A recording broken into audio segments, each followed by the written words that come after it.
dari kelompok 5 akan melakukan pengamatan tanaman cabai yang terkena penyakit. Perkenalkan, saya Nabila dengan NIM akhir 168. Saya Celaura dengan NIM akhir 178. Saya Ramada dengan NIM akhir 188. Saya Darul Mudusin dengan NIM akhir 133. Saya Novel dengan NIM akhir 192. Saya Faiz dengan NIM akhir 207.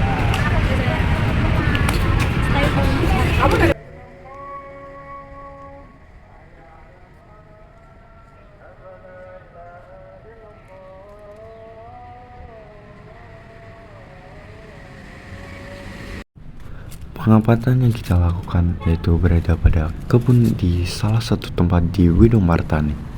Kebun ini adalah salah satu kebun milik warga yang bertepatan di seberang jalan.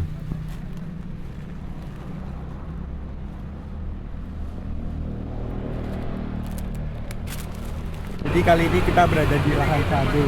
Ini cabai-cabainya. Ternyata terkenal gem ini ya ditandai dengan daunnya itu keriting sama terdapat bercak-bercak kuning.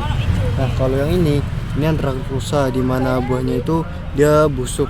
Banyak sih yang seperti itu. Tuh coba mas, yang lain mas. Itu mas, mas di sana mas, bukan di studio. Sini mas, sana. Cepos ya.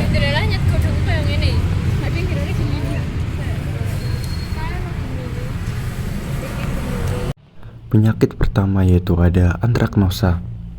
Antraknosa disebabkan oleh infeksi jamur Collectortium dengan kondisi lembab dan suhu hangat. Gejala yang ada buah cabai akan menunjukkan bercak coklat kehitaman kecil yang kemudian berkembang menjadi lesi cekuk. Ketika serangan sudah berat, buah akan membusuk, mengering, atau bahkan rontok sebelum waktu panen.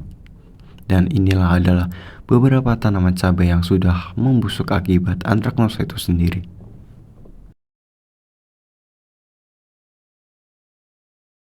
Pengendaliannya dapat dilakukan dengan menggunakan benih yang sehat, sanitasi kebun, rotasi tanah, dan pengaturan kelembaban. Pengendalian lain dapat dilakukan dengan penyemprotan fungisida berbahan aktif seperti mancozeb, chlorothalonil, propionate, difenoconazole. Serta dapat dilakukan pengendalian dengan agen hayati seperti trichoderma. Yang kedua, kami menemukan virus Gemini. Virus Gemini berasal dari kelompok Picomovirus. Virus ini sering muncul pada saat musim kemarau, di mana penularannya biasanya melalui serangga vektor. Ketika kondisi lingkungan mendukung, virus ini akan berkembang sangat cepat karena serangga vektor dapat menularkan dari satu tanaman ke tanaman lainnya. Tanaman yang terserang menunjukkan gejala khas berupa daun menguning, mengkeriting, menebal, serta pertumbuhan tanaman yang kerdil.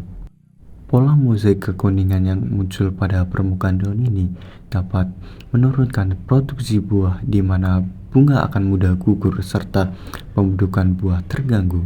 Pada serangan yang berat, tanaman hampir tidak dapat menghasilkan buah yang layak panen. Nah, ini adalah perbedaan di mana tanaman yang lumayan sehat yang menunjukkan sirih daun yang segar dan tidak ada bercak-bercak kuning. Pengendalian yang ada dapat dilakukan dengan penggunaan benih yang sehat, varietas toleran, sanitasi lahan, pengelolaan vektor, dan juga dapat menggunakan pengendalian hayati seperti penggunaan Beauveria bassiana. Namun ketika kondisi tidak memungkinkan, dapat menggunakan insektisida selektif seperti berbahan aktif imidacloprid, thiamethoxam, ataupun priproxifen untuk menekan populasi vektor. Dan penyakit terakhir yang kita jumpai adalah layu fusarium. Penyakit ini disebabkan oleh infeksi jamur patogen Fusarium oxysporum.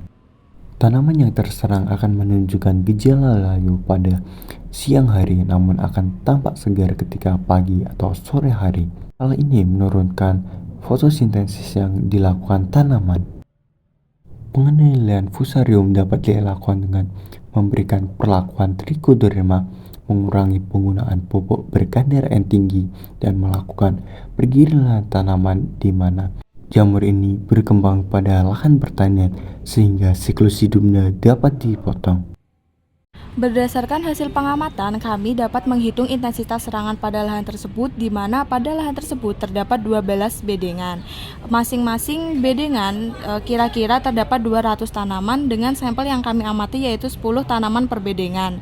Contoh perhitungannya yaitu pada bedengan pertama, kita mencari N kali V-nya terlebih dahulu, di mana N kecil ini jumlah tanaman pada setiap kategori serangan dan V merupakan nilai skala serangan.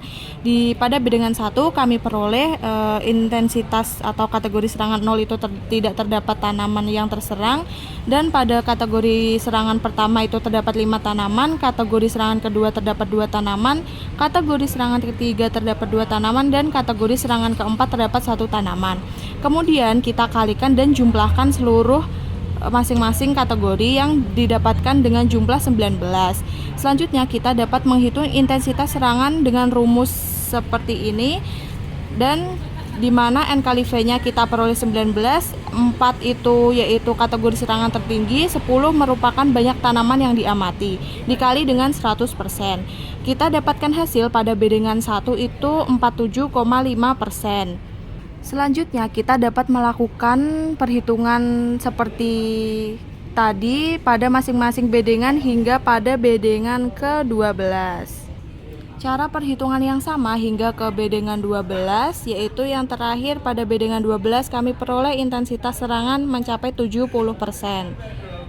Setelah mendapat masing-masing kategori atau intensitas serangan masing-masing bedengan yaitu pada 12 bedengan, kita memasukkan pada rata-rata intensitas pada satu lahan tersebut, di mana seluruh intensitas serangan pada 12 bedengan kita jumlahkan dibagi dengan banyak bedengan pada lahan tersebut yaitu 12.